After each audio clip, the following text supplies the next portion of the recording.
Di ka man lang nag-text. You made me stood up for 2 solid hours, Riel. At hindi biro yun.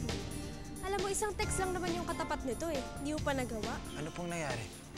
Kasi anak, bumabali sana ako kay Mrs. Reyes para may pambayad ka sa tuition mo, pero hindi siya pumayag eh. Hinahanap ko kasi si Riel eh. Ilang araw na siyang hindi nagpaparamdam sa akin. Tapos hindi niya rin sinasagot yung mga text at tawag ko. Dumating na yung tunay na magulang ni Riel. Tapos, sinama na rin si Aling Meli.